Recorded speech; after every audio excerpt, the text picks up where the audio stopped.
ठीक है, आपने वो टेस्ट सॉल्व भी किया था, मैक्सिमम मैं देख रहा था कि ग्रुप में आपने आंसर्स भी अपने मेरे को भेजे थे। ठीक है जी, मैंने आंसर की आपसे शेयर कर दी है। अगर आपको किसी भी क्वेश्चन में कोई डाउट है तो आप मेरे से अभी पूछ सकते हैं। किसी भी क्वेश्चन में कोई डाउट है तो आप मुझसे पूछ सकते हैं।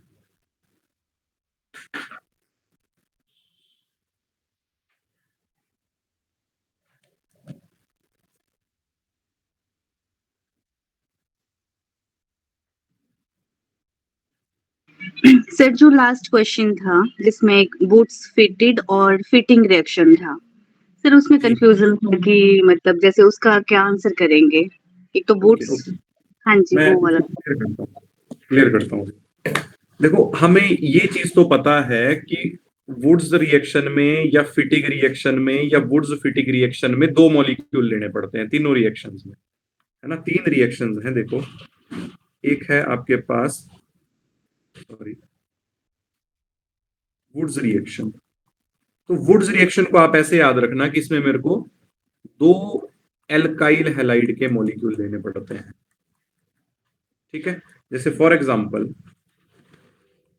जैसे एल्काइल हैलाइड का एक मॉलिक्यूल ये हो गया RX, इसका रिएक्शन मैंने सोडियम मेटल के साथ करवाया और ये XR, लिखने का तरीका बदला मैंने थोड़ा सा, ये दूसरा एल्काइल हैलाइड का मॉलिक्यूल हो गया। इसका रिएक्शन मैंने ड्राई ईथर की प्रेजेंस में किया, तो यहां पर क्या देखने को मिला, R और R के बीच में नया बॉन्ड बन गया, प्लस 2NaX यहां पर एज ए साइड प्रोडक्ट बाहर हो गया, मतलब एल्काइल हैलाइड से एल्केन बन गया। ठीक है जी, तो दिस इज वुड्स रिएक्शन। मतलब वुड्स रिएक्शन में मेरे को दोनों मॉलिक्यूल किसके लेने पड़ते हैं, एल्काइल हैलाइड के। अगर देखो, वुड्स से एल्काइल पार्ट आता है और फिटिग से एराइल पार्ट आता है। अगर नाम बदल दिया रिएक्शन का नाम कर दिया वुड्स, फिर लिख दिया फिटिग, तो उसमें क्या होगा, वुड से आपको पता है कौन सा पार्ट आता है, एल्काइल पार्ट आता है, लिख दिया जी, क्योंकि आपको पता है इन सभी रिएक्शंस में दो मॉलिक्यूल लेने पड़ते हैं। अब साथ में सोडियम मेटल। अब जो फिटिग वाला पार्ट है यहां से एराइल पार्ट आता है, मतलब रिंग वाला पार्ट यहां से आता है। ठीक है, तो यहां पर भी वही सेम चीजें देखने को मिलेंगी। ये ड्राई ईथर की प्रेजेंस में रिएक्शन होगा और ये 2NaX बाहर हो जाएगा और ये इस तरीके से एल्काइल बेंजीन बन जाएगा। ठीक है जी, अब लास्ट जो बचा फिटिग ओनली। अब फिटिग में क्या करना है, फिटिग में दोनों मॉलिक्यूल किसके लेने हैं, एराइल हैलाइड के, रिंग वाले। तो देखो, एक मॉलिक्यूल लिया एराइल हैलाइड का, इसका रिएक्शन सोडियम मेटल के साथ किया। ये दूसरा मॉलिक्यूल ले लिया एराइल हैलाइड का, रिएक्शन करवाया in presence of dry ether. ठीक है जी, ये 2NaX बाहर हो गया और रिंग के साथ रिंग जुड़ गया, जिसको बाईफिनाइल या डाईफिनाइल बोलते हैं। तो ये है फिटिग रिएक्शन। अब देखो, क्वेश्चन था, उस क्वेश्चन में आपसे क्या पूछा गया था, उसमें आप अगर ध्यान से देखोगे जी, तो आपको दोनों मॉलिक्यूल किसके दिए गए थे, एराइल हैलाइड के ही दिए गए थे, इस तरीके से लिखा गया था।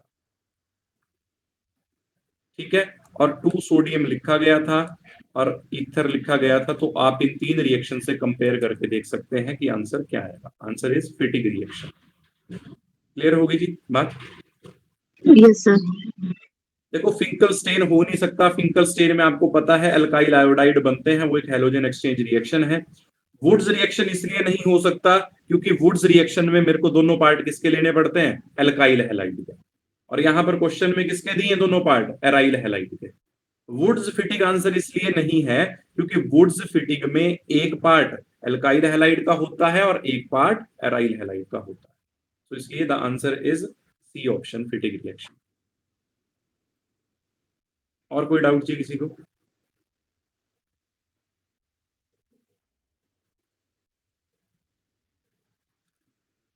अच्छा देखो, एक फिफ्थ क्वेश्चन भी है, मैं इसमें बता देता हूं आपको। ये क्वेश्चन आपको पूछना चाहिए था सबको डाउट में, बट आपने नहीं पूछा, चलो मैं खुद ही बता देता हूं।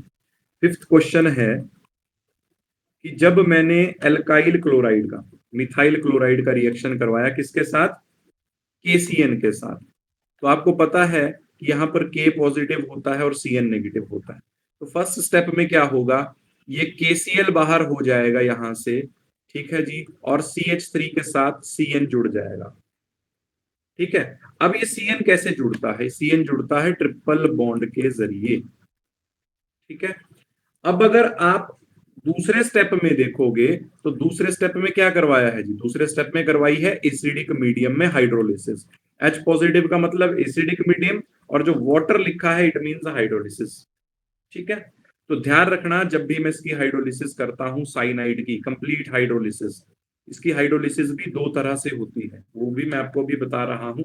जब मैं इसकी कंप्लीट हाइड्रोलिसिस करता हूं तो कंप्लीट हाइड्रोलिसिस पे क्या बनता है, यहां पर देखो एक तो NH3 बाहर हो जाता है, और यहां पर जो दूसरा प्रोडक्ट बनता है वो बनता है CH3COOH। वो कैसे बनता है वो भी बता देता हूं आपको, देखो CH3 C triple bond N है, पहला बॉन्ड तोड़ा, इसको एक H दिया, इसको एक OH दिया, हाइड्रोलिसिस का मतलब break down by using water. दूसरा बॉन्ड तोड़ दिया, इसको H मिला, इसको OH मिला। तीसरा बॉन्ड तोड़ दिया, इसको OH मिला, इसको H मिला, सारे बॉन्ड टूट गए। NH3 as a side product यहां से बाहर हो गया जी।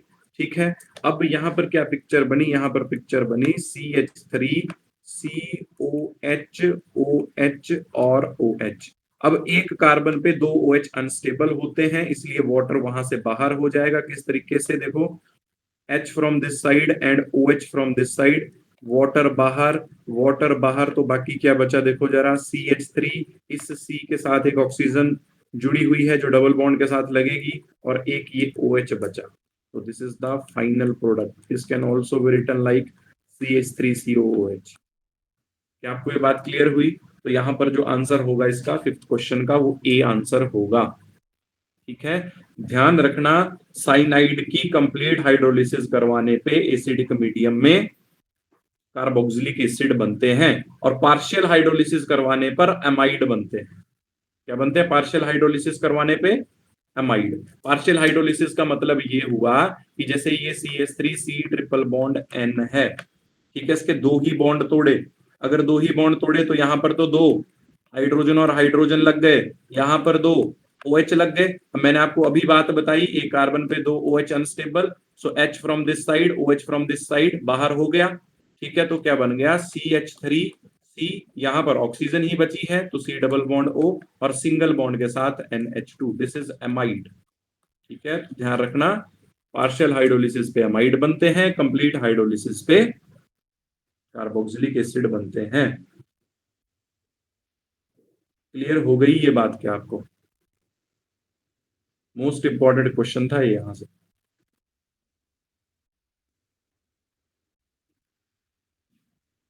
अब देखो, आपने मेरे से एक डाउट और नहीं पूछा कि जो 7th क्वेश्चन था, आवाज आ रही है जी सभी को? Yes, sir. Sorry sir. अब देखो जी, जो 7th क्वेश्चन था, उस 7th क्वेश्चन में आपसे पूछा था the reaction conditions leading to the best yield of ethyl chloride are, है ना, इथाइल क्लोराइड की मेरे को बेस्ट यील्ड किससे मिलेगी?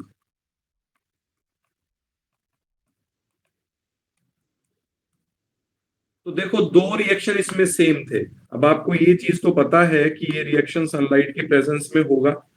एक में मैंने क्या किया था, एल्केन को एक्सेस लिया था और उसकी करवाई थी क्लोरीनेशन, किसकी प्रेजेंस में? यूवी लाइट, सनलाइट की प्रेजेंस में। ठीक है जी, तो यहां पर प्रोडक्ट आपको पता है, मैंने आपको पहले भी ये बात बताई है कि जब भी ये रिएक्शन होता है, क्लोरीनेशन हेलोजिनेशन रिएक्शन जितने भी होते हैं, इसमें कौन सा मैकेनिज्म फॉलो होता है? फ्री रेडिकल मैकेनिज्म फॉलो होता है। ठीक है, तो यहां पर प्रोडक्ट बनेगा C2H5Cl प्लस HCl। ठीक है, अब एक ऑप्शन और ऐसी थी, एक ऑप्शन और ऐसी थी जिसमें C2H6 प्लस Cl2 एक्सेस में लिखा था, और यूवी लाइट में ही रिएक्शन करवाया था। प्रोडक्ट यहां पर भी ये सेम ही बनने वाले हैं, C2H5Cl प्लस HCl। अब क्वेश्चन अगर आप ध्यान से रीड करोगे तो क्वेश्चन में बोला है the reaction condition leading to the best yield of ethyl chloride. Ethyl chloride की यील्ड तब ज्यादा अच्छी मिलेगी जब एल्केन जो है वो एक्सेस मात्रा में होगा, ठीक है, ना कि आपका halogen. So A is the answer, क्योंकि बेस्ट यील्ड बोली है उसने, बेस्ट यील्ड तब मिलेगी अगर एल्केन जो है वो एक्सेस अमाउंट में होगा, ठीक है जी। सो ये ऑप्शन इज द आंसर। अच्छा, सिक्स्थ क्वेश्चन भी देख लो, सिक्स्थ क्वेश्चन भी बता देता हूं, अच्छा क्वेश्चन था। सिक्स्थ क्वेश्चन में मैंने आपसे पूछा था कि एन ब्यूटाइल बेंजीन, तो देखो ये है एन ब्यूटाइल बेंजीन, ठीक है जी, क्लियर है सबको? This is an butyl benzene. और मैंने आपको बताया था कि बेंजीन रिंग के ऊपर आर चेन जितनी मर्जी बड़ी लिखी हो, जब मैं इसकी ऑक्सीडेशन करवाऊंगा तो ऑलवेज प्रोडक्ट क्या बनने वाला है? ऑलवेज प्रोडक्ट बनने वाला है benzoic acid irrespective of the chain. क्या मैंने आपको ये बात बताई थी जी? बिल्कुल बात बताई थी आपको मैंने, ठीक है। अगर मान लिया इसके प्लेस पे मैं CH2CH3 लिखता हूं और ऑक्सीडेशन करवाता हूं, तब भी प्रोडक्ट क्या बनने वाला है? तब भी प्रोडक्ट बेंजोइक एसिड ही बनेगा, ठीक है। क्या आपको ये बात क्लियर हुई सबको? Yes sir. अगर मान लिया CH2CH3 लेता हूं, ऑक्सीडेशन करवाता हूं, ठीक है, तब भी क्या प्रोडक्ट बनेगा? Benzoic acid. मान लिया कि मैं कल को क्वेश्चन चेंज कर दूं, n propyl benzene on oxidation will give, answer same रहने वाला है, ठीक है जी बात। कोई और डाउट है तो प्लीज पूछो, अदरवाइज फिर मैं आगे स्टार्ट करता हूं।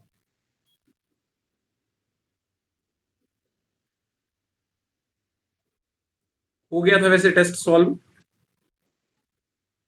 Yes sir. ओके। अच्छा, एक क्वेश्चन इसमें है, question number third, gammexane. Gammexane किसको बोलते हैं जी? देखो गेमेक्सेन के बारे में बता देता हूं।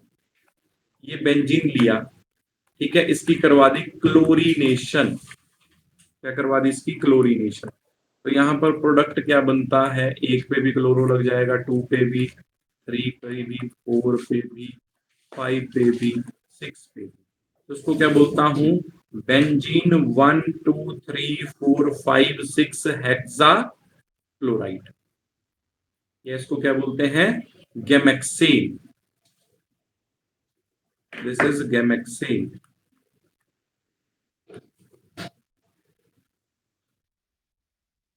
ओके, मैं स्टार्ट करता हूं जी नेक्स्ट चैप्टर। अगर आपको फिर भी कोई डाउट होगा then you can ask. So next chapter is alcohol, phenol and ethers. Our next chapter is alcohols, phenols and ethers. अब देखो, अगर मैं आपसे पूछ लूं कि व्हाट आर अल्कोहल्स, तो आपको ये चीज पता होनी चाहिए कि इसकी बेसिक डेफिनेशन क्या है। तो आप मेरे को बोल सकते हो कि जो अल्कोहल होते हैं उसमें जो OH ग्रुप होता है, ठीक है, it is directly attached to sp3 hybridized carbon atom in aliphatic system. देखो सिंपल सी डेफिनेशन बताता हूं, जैसे मैंने आपको उसमें बताई थी हेलो एल्कीन में। हेलो एल्कीन में क्या लिखवाया था? When hydrogen atom is replaced with halogen atom in aliphatic hydrocarbon. तो यहां पर क्या लिखूंगा? When hydrogen atom, when hydrogen atom is replaced with, when hydrogen atom is replaced with OH group in aliphatic hydrocarbon। अब aliphatic hydrocarbon का example ले लिया मैंने, जैसे इथेन, दिस इज इथेन। अब मैं इथेन में क्या करता हूं?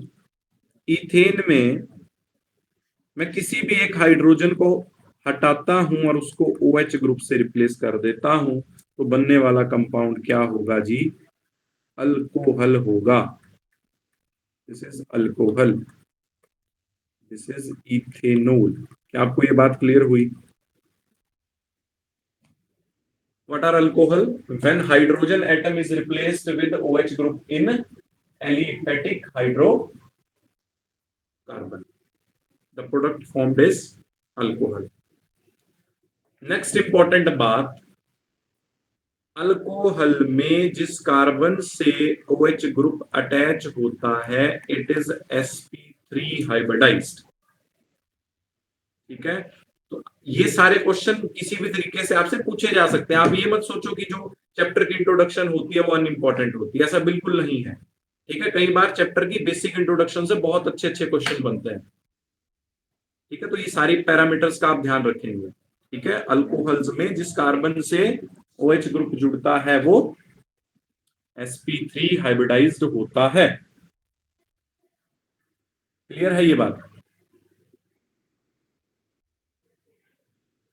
यस और नो? Yes sir. अब बात करता हूं जी फिनोल की। सारी डेफिनेशन सेम आएगी।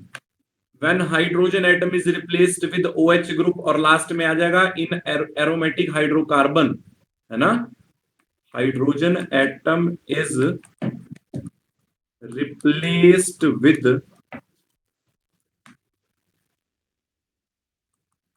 OH group in aromatic hydrocarbon. देखो जी, एरोमेटिक हाइड्रोकार्बन का आपने एक एग्जांपल सुना है, दैट इज बेंजीन। सुना है या नहीं? बहुत बार सुना है। ठीक है जी, बेंजीन में एक हाइड्रोजन हटा के अगर एक OH ग्रुप लगा देते हो तो वो क्या बन जाएगा जी? फिनोल बन जाएगा। And what is the major difference between phenol and alcohol? The major difference is alcohol में जिस कार्बन से OH ग्रुप जुड़ा वो sp3 हाइब्रिडाइज्ड था, जबकि फिनोल में जिस कार्बन से OH ग्रुप जुड़ा वो sp2 हाइब्रिडाइज्ड है। क्लियर है ये बात? Yes sir. यस और नो? Yes. ओके,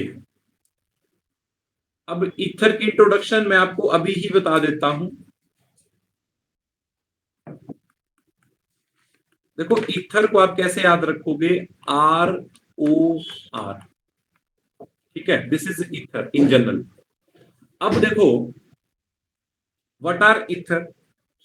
जब मैं किसी एलिफेटिक हाइड्रोकार्बन में या एरोमेटिक हाइड्रोकार्बन में हाइड्रोजन को एल्कोक्सी या एरोलॉक्सी ग्रुप से रिप्लेस करता हूं। अब आप बोलोगे कि एल्कोक्सी और एरोलॉक्सी ग्रुप क्या होते हैं? ठीक है जी, देखो, जो OR ग्रुप होता है उस ग्रुप को बोलता हूं मैं कौन सा ग्रुप? Alkoxy group. ठीक है, जैसे मान लिया OCH3 लिख रहा हूं तो उसको बोलूंगा मिथॉक्सी। अगर OC2H5 लिख रहा हूं तो इसको बोलूंगा इथॉक्सी। तो जब मैं किसी एलिफेटिक हाइड्रोकार्बन में, मान लिया मैंने एलिफेटिक हाइड्रोकार्बन अगेन इथेन ले लिया, अब इथेन में आप कोई भी हाइड्रोजन हटाओ और यहां से एल्कोक्सी ग्रुप कोई भी ले लो, जैसे वो CH3 ले लिया तो यहां पर क्या बन जाएगा? यहां पर बन जाएगा CH3 CH2 OCH3। This is your ether. एक R ग्रुप ये हो गया, एक R ग्रुप ये हो गया, तो ROR बताएं आपको अभी। क्लियर है बात ये? Yes sir. अब एक और नाम लिया मैंने, एरोलॉक्सी ग्रुप, है ना? एरोलॉक्सी का भी बता देता हूं। एरोलॉक्सी मतलब OAR वाला ग्रुप। What is AR? जैसे मान लिया कि ये फिनाइल रिंग हो सकती है, जैसे मैंने लिख दिया OC6H5, तो इसको क्या बोलूंगा? फिनॉक्सी, है ना? क्या बोलूंगा इसको? फिनॉक्सी। ओके, अब बात करता हूं इसकी क्लासिफिकेशन की। सबसे पहले मैं अल्कोहल की क्लासिफिकेशन की बात करूंगा। So next topic is classification of alcohols. तो देखो, पहली क्लासिफिकेशन तो आ जाएगी on the basis of number of OH group attached. ठीक है, on the basis of number of OH group attached. ठीक है जी, जितने OH ग्रुप अटैच्ड होंगे, पहली क्लासिफिकेशन उस हिसाब से है। अगर मान लिया कि एक OH ग्रुप जुड़ा है तो ऐसे अल्कोहल को बोलूंगा मोनोहाइड्रिक अल्कोहल। ठीक है, अब आपको कल को क्वेश्चन पूछ ले, 3-4 अल्कोहल दे दे और ऐसा पूछ ले इसमें से मोनोहाइड्रिक कौन सा, तो पहले आपको मोनोहाइड्रिक का आइडिया होना चाहिए, है ना। मोनोहाइड्रिक अल्कोहल एक ऐसा अल्कोहल होता है जिसमें अल्कोहल के साथ एक OH ग्रुप जुड़ा होता है। ठीक है जी, दिस इज मोनोहाइड्रिक। अगर 2 OH जोड़ दूंगा तो उसको क्या बोलूंगा जी? डायाहाइड्रिक। ठीक है, दैट अल्कोहल इज डायाहाइड्रिक। और अगर 3 OH ग्रुप जोड़ दूंगा तो उसको बोलूंगा पॉलीहाइड्रिक। 2 से ज्यादा है ना, चाहे वो 3 वाला है चाहे 4 वाला है, उस तरीके से CH2OH, CHOH और CH2OH। This is your polyhydric alcohol. So what are polyhydric alcohol? The alcohol which contains more than 2 OH groups. ठीक है जी।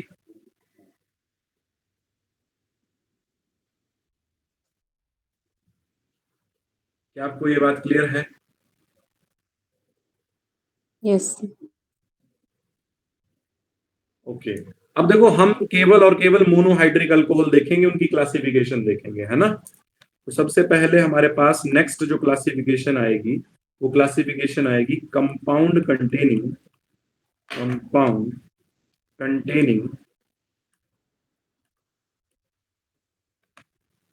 Carbon sp3OH bond. तो इस हिसाब से 3 तरीके से क्लासिफिकेशन है। बताओ जी, ये सेम क्लासिफिकेशंस आपको कहां पर आई थी? सेम क्लासिफिकेशन आपको पिछले चैप्टर में भी आई थी। कौन कौन सी? जैसे normal alkyl halide, allylic alkyl halide, benzylic alkyl halide. तो यहां पर अल्काइल हैलाइड की जगह वर्ड क्या आ जाएगा? अल्कोहल आ जाएगा जी, है ना। तो नॉर्मल अल्कोहल।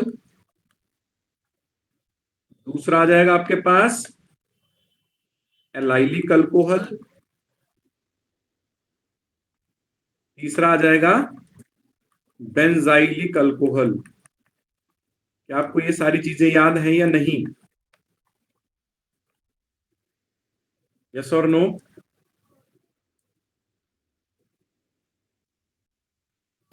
Yes, sir. अब इनकी क्लासिफिकेशन भी आपको 3 तरीके से बताई थी, 1 degree, 2 degree, 3 degree. 1 degree means जैसे CH3 CH2OH है, this is 1 degree normal alcohol. अगर मान लिया इस तरीके से है CH3 CH3 और OH, this is 2 degree normal alcohol. 3 degree में क्या आएगा? CH3 CH3 CH3OH।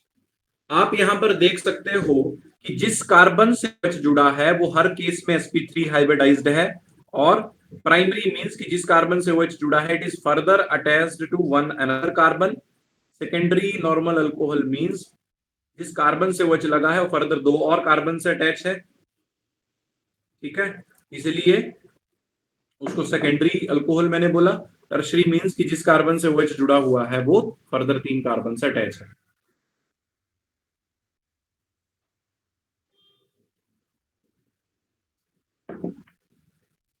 क्या आपको यहां तक बातें क्लियर हैं जी?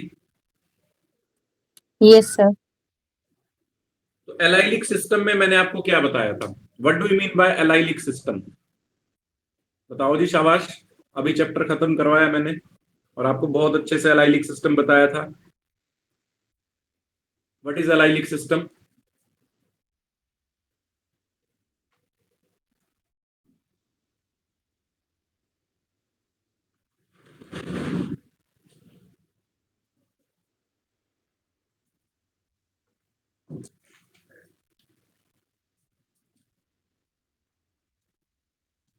एलाइलिक सिस्टम किसको बोलता हूं जी?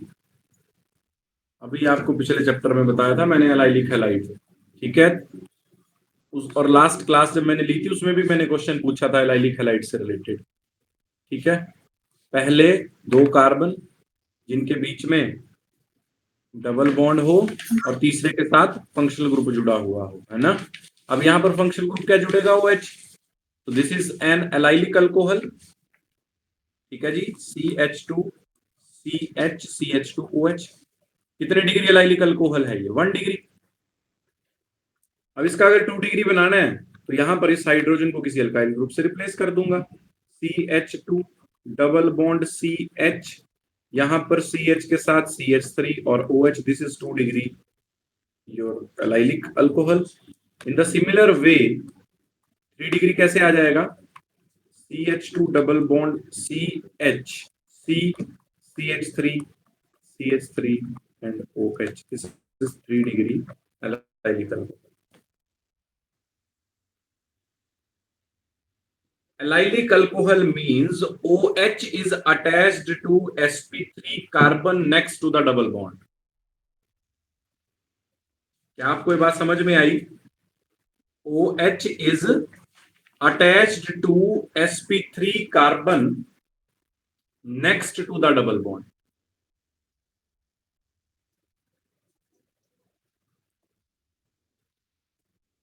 यहां तक सबको क्लियर है? Sir, ये Yes. OH group is attached to sp2 hybridized carbon. No, sp3। sp3 OH is attached to sp3 carbon next to the double bond। देखो ना जी, ये डबल बॉन्ड, थर्ड वाला जो हुआ। देखो ये डबल बॉन्डेड सिस्टम है, hmm. This is double bonded system. अब इससे नेक्स्ट कार्बन जो होना चाहिए वो sp3 होना चाहिए और उसके साथ OH लगा होना चाहिए, that is allylic system. Okay sir. अगर आप इस कार्बन को देखोगे दिस इज sp3, अगेन इस कार्बन को देखोगे sp3। Y sp3? क्योंकि ये कार्बन 4-4 सिग्मा बॉन्ड बना रहा है, आप चेक करके देख सकते हैं।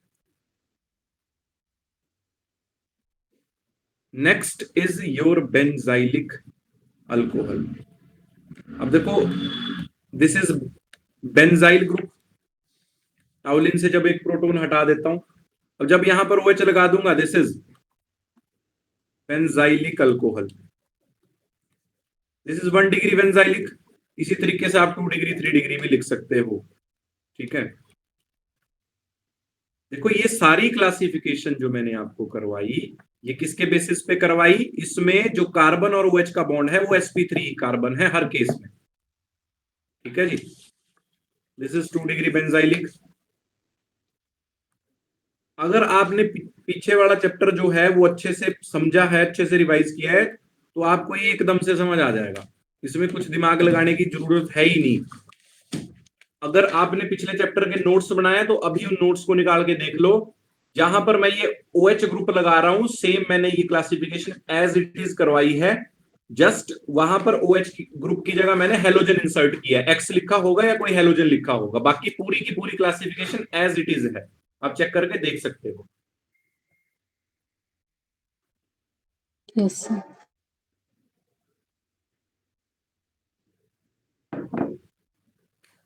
तो ये रही जिसकी पहली क्लासिफिकेशन, जिसमें कार्बन और OH वाला जो बॉन्ड होगा उसमें कार्बन sp3 हाइब्रिडाइज्ड होगा। दूसरी क्लासिफिकेशन आती है sp2 वाली, ठीक है। sp2 वाली क्लासिफिकेशन देखते हैं जी। कंपाउंड कंटेनिंग मैं आपको एक चीज बोलना चाहूंगा जी, जिस रिदम से ऑर्गेनिक को करवा रहा हूं आप उस रिदम को फॉलो करो, आप एनसीईआरटी को भी एकदम से समझ लोगे।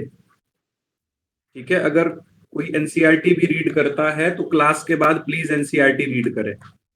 वैसे उसको एनसीईआरटी रीड करने की जरूरत है नहीं, मैं सब कुछ यहीं पे ही करवा रहा हूं, बट अगर आपको ये सारी चीजें देखनी है तो आप एनसीईआरटी में देखना किस लेवल पे ये दी गई है, जो मैं आपको बिल्कुल इजी करके समझा रहा हूं।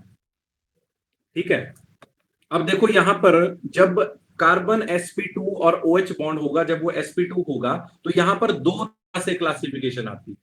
एक आ जाएगी आपके पास विनाइलिक अल्कोहल, अब मैंने आपको विनाइलिक कार्बन भी बताया है जी, बताया है या नहीं, और दूसरी आएगी फिनोल। ठीक है, विनाइलिक सिस्टम का मतलब कि जब मैं इथीन से एक प्रोटॉन हटा दूं, this carbon is your vinylic carbon and this carbon is sp2, because इस कार्बन ने 3 सिग्मा बनाए हैं, चेक करके देख सकते हो, 1 2 और एक हाइड्रोजन 3। अब जब यहां पर OH ग्रुप लग जाएगा तो उसको बोलूंगा विनाइलिक अल्कोहल, है ना, समझ गए जी। इसमें प्राइमरी सेकेंडरी टर्शियरी नहीं होता है। फिनोल का मतलब यहां पर OH ग्रुप लगा है, ये बात तो आपको भी बता चुका हूं कि ये कार्बन sp2 होता है। तो ये रही इसकी क्लासिफिकेशन। क्या आपको क्लासिफिकेशन में कोई डाउट है? यस और no? No, sir. No, sir. चलो आपसे एक क्वेश्चन पूछते हैं, फिर एक दो क्वेश्चन पूछते हैं जी।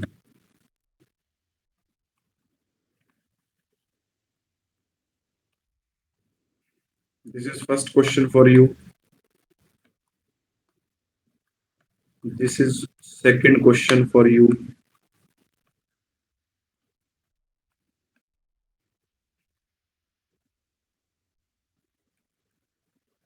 आपने मेरे को बताना है कि कौन कौन से वो है ना, कौन सा सिस्टम है ये।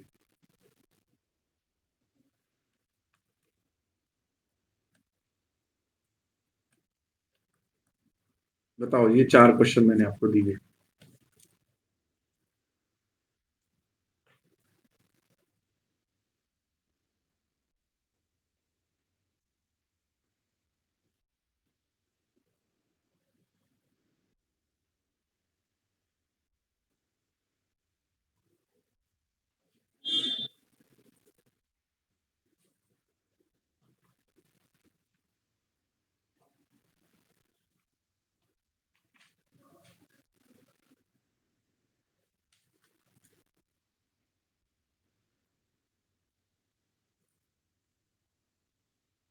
So first one is sp2 hybridization. Ma'am कौन सी क्लास में आएगा वो? देखो ना, अभी हमने सारी क्लासिफिकेशन देख ली, मतलब वो विनाइलिक है, फिनोल है, या फिनोल। Normal alcohol. फिनोल देखो कंजुगेशन मैंने इनकम्प्लीट रखी है रिंग में। फिनोल तो तब बोलते हैं ना जी आप, जब मैं इसको ऐसे लिखता कंप्लीट करते हैं। इस तरीके से जी, तब ये फिनोल होता, और मैंने यहाँ पर तो कंजुगेशन की ही नहीं है। ऐसा सिस्टम मैंने आपको बताया कि 2 कार्बन हो, उन 2 कार्बन के बीच में डबल बॉन्ड हो और एक जगह OH जुड़ा हो, ऐसे सिस्टम को विनाइलिक सिस्टम बोलते हैं। First one is vinylic alcohol. देखने में देखो, एक गलती करवाने के लिए मैंने क्वेश्चन दिए हैं सारे, विनाइलिक अल्कोहल। अगर आप नेक्स्ट देखोगे तो नेक्स्ट है एलाइलिक। एलाइलिक सिस्टम क्या बताया मैंने आपको? मैंने आपको बोला OH is attached to sp3 carbon next to the double bond. OH is attached to sp3 carbon next to the double bond. देखो यहाँ पर डबल बॉन्ड है और इससे नेक्स्ट कार्बन पे OH ग्रुप जुड़ा हुआ है, तो दिस इज योर एलाइलिक। ठीक है, अगर आप थर्ड देखोगे तो थर्ड किस तरह से है, थर्ड तो आप बड़े इजीली बता दोगे, C2H5 C2H5 C2H5 और यहां पर लगा है OH, तो ये 3 डिग्री नॉर्मल अल्कोहल है। यस और नो? C2H5 3 लिखा है ना जी, तो Yes, 1 sir. 2 3 degree. 3 और इस कार्बन के साथ ही OH आ गया, तो ये 3 डिग्री हो गया नॉर्मल वाला। ठीक है, और जो लास्ट क्वेश्चन है उसमें एक कार्बन के साथ 2 ग्रुप लगाए मैंने इथाइल, और एक लगाया है मिथाइल, और साथ में लगाया है OH, तो ये कितने डिग्री का हुआ? Again this is 3 degree normal alcohol. Clear है सबको ये?